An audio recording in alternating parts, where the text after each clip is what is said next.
नमस्कार साथियों, जुलाई महीने के सैलरी बिल प्रोसेस होने से पहले आपको ये 3 काम आवश्यक रूप से कर लेने हैं।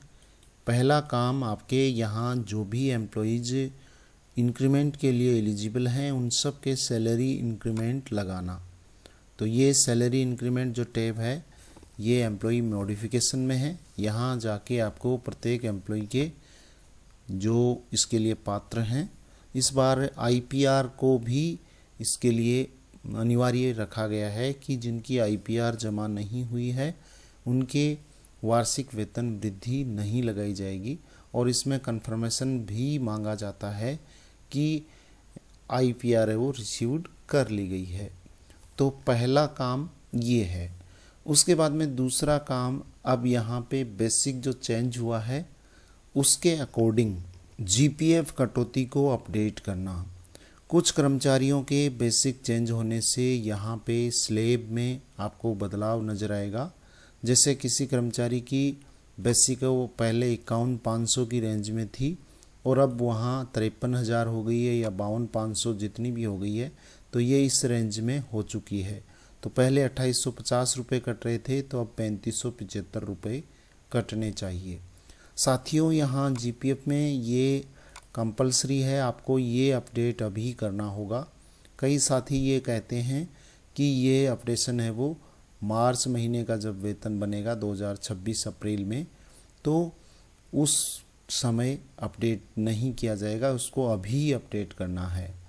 मार्च 2026 का जो वेतन है जो अप्रैल में मिलेगा, तो उसमें आपको नए बेसिक के हिसाब से जो एसआई कटौती है उसका अपडेशन करना है। आरजीएचएस और जो जीपीएफ या जीपीएफ 2004 है, जब भी बेसिक चेंज होती है उसके अकॉर्डिंग आपको करना होता है।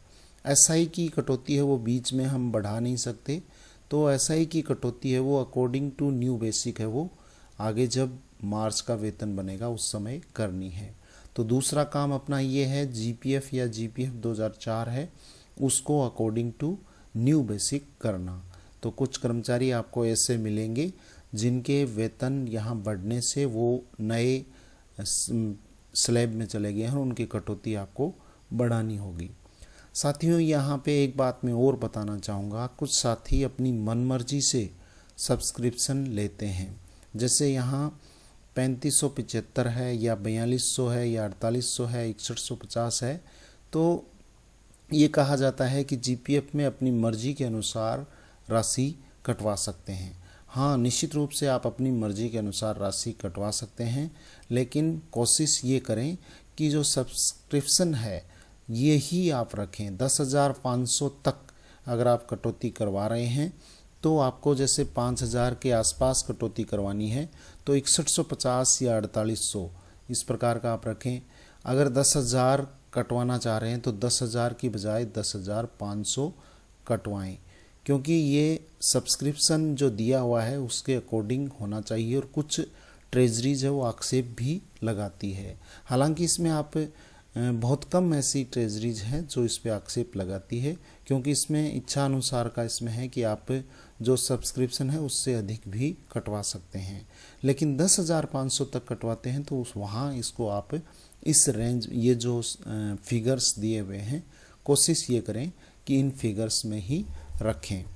इसके अलावा साथियों, आरजीएचएस की कटौती को भी आपको अपडेट करना है। यहाँ पे जिनका बेसिक है वो 54,000 से ऊपर चला गया है, 875 रुपये की कटौती करनी है।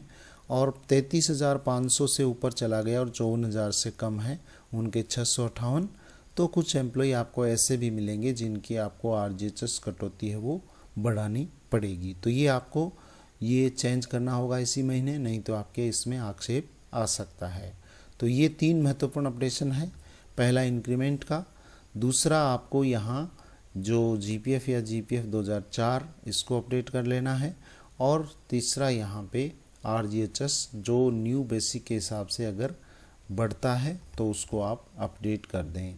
तो ये 3 महत्वपूर्ण कार्य आपको जुलाई महीने के वेतन बिल ऑटो जनरेट होने से पहले अपडेट कर लेने हैं। साथ ही साथियों, यहाँ ये जुलाई में बेसिक सभी कर्मचारियों का जिनके इंक्रीमेंट लग रहा है चेंज हो रहा है, तो एक बार पूरा विश्लेषण कर लें, पूरी आप देख लें, पे मैट्रिक्स लेवल है और जो टेबल है उससे भी आप एक बार मिलान कर लें, किसी प्रकार की उसमें त्रुटि नहीं रह पाए।